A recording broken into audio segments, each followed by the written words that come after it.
Dende o pasado día 1 de xaneiro, esta oficina de turismo da Casa da Cultura de Chantada non conta cun técnico de turismo. Aínda que o servicio séguese prestando de igual xeito, presenta deficiencias xa que son dúas traballadoras da Casa da Cultura que teñen que facer a labor correspondente cos visitantes que se achegan a todo lugar en busca de información.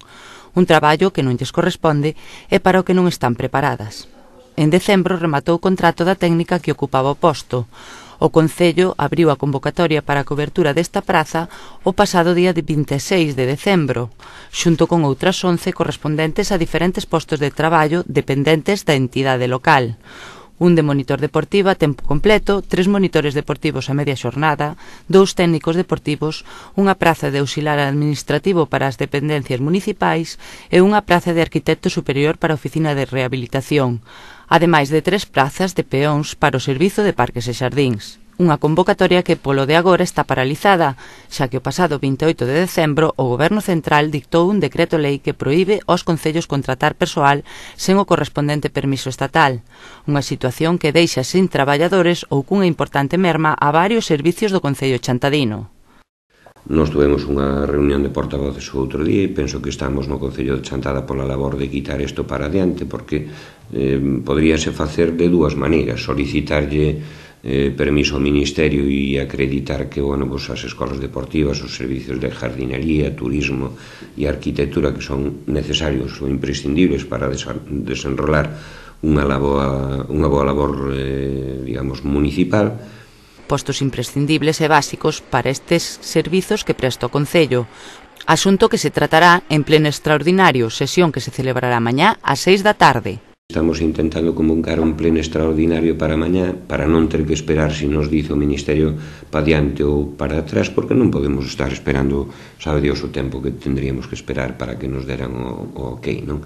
Entón vamos a intentar celebrar mañá un pleno extraordinario e acordar que se siga para diante coa selección deste personal que para nós é imprescindible.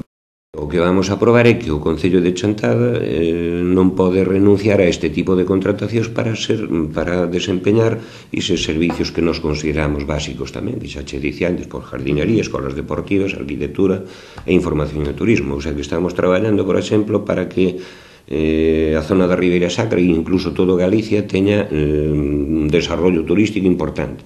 Se non podemos nin contratar unha persona que se adique a fomentarlo e a desarrollar un pouco, pois mal vamos. Donde queda a autonomía municipal? Claro, este tipo de medidas tómanse a nivel general e ao mellor o que hai que miralas un pouco máis a nivel particular e en que situación está cada concello e as necesidades básicas que ten que xustificar ou cubrir cada concello. Preguntamos tamén se cabería a posibilidade de facer esta contratación por outras vías.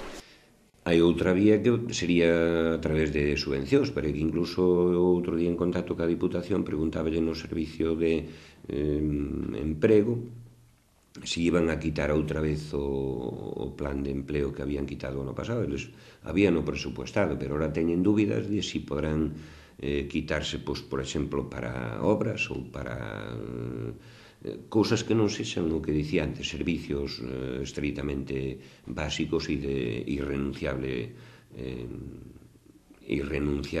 desempeño para os ciudadanos.